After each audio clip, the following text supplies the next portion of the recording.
This is Matthew 6, 9 through 13. After this manner, therefore, pray ye, Our Father which art in heaven, hallowed be thy name. Thy kingdom come. Thy will be done in earth as it is in heaven. Give us this day our daily bread, and forgive us our debts as we forgive our debtors.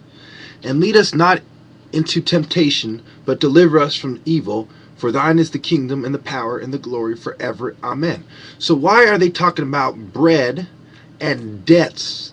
Okay, let's break down this prayer and let's break down what's going on. In society, they want you to cuss out the Lord. You know how you hit yourself in the knee? You say blank, blank, blank, and you say the Lord's name in vain. You say blank, blank, blank, and then fucking you get in a car accident. You say blank, blank, blank. You stub your toe. Your girlfriend breaks up with you. You get a bad grade in school. You get fired. Blank, blank, blank. Right? You drop something while you're trying to fix your car. Blank, blank, blank. Right? You get frustrated because you learned from TV.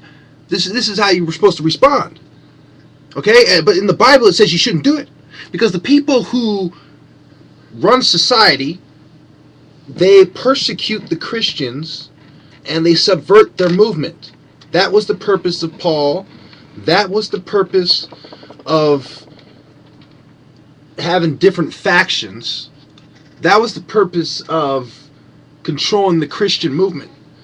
What they're afraid of most, the people who want to keep Satan in charge, they're afraid of the real Christian followers taking control because God has allowed them to reach up. So they must practice trickery, and the light side must practice wisdom.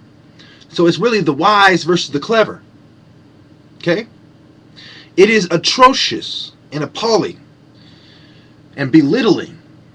I bequeath you to stand up to these people, to do everything in your power. These people have launched a categorical strike against Christians.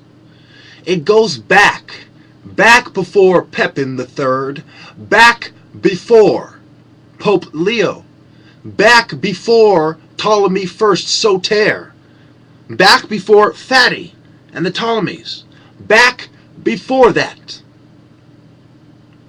This goes back to the very beginnings of the European Empire, Europa, Germania, Italia. It goes back to the very beginnings of the Visigoths and the Berbers, the white barbarians. Who were the barbarians? The barbarians were the white guys who went around raping and mixing with everybody and fighting with everybody until they had DNA of everything. So they were basically a black Semitic kind of people because they had went around fighting with the Romans and all over the Mediterranean. So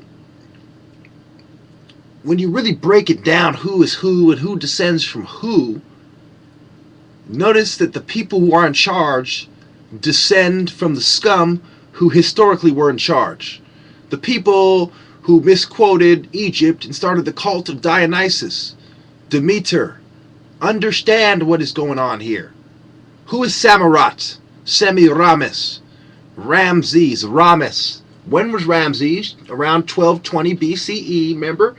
Ramses, synonymous with the Exodus Pharaoh, Ramses the Great, 19th dynasty. Now, when was Queen Semiramis? Much later. Much later. Some people say that she's the queen from the about 700s BC in Babylon. That's a common view of her. The Trinity from Babylon. Ninos, Tammuz, Semiramis. You understand what they're saying?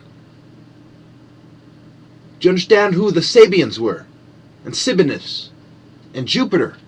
Understand the trinities that I went over in the last video.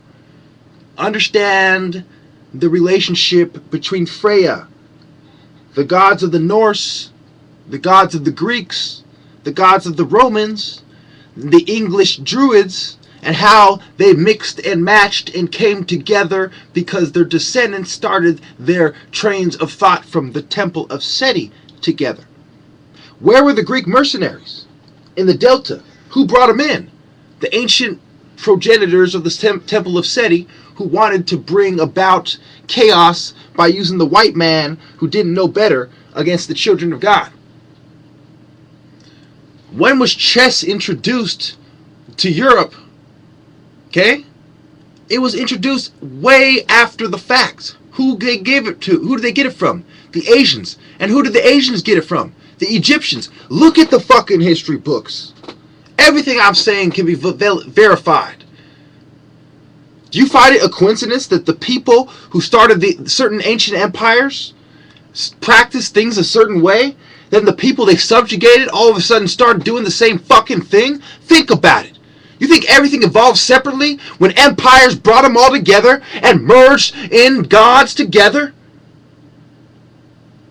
Think about it. You think the people who happen to be part black just happen to bring gods that are similar to Egypt and share the same Mediterranean fucking sea that they do?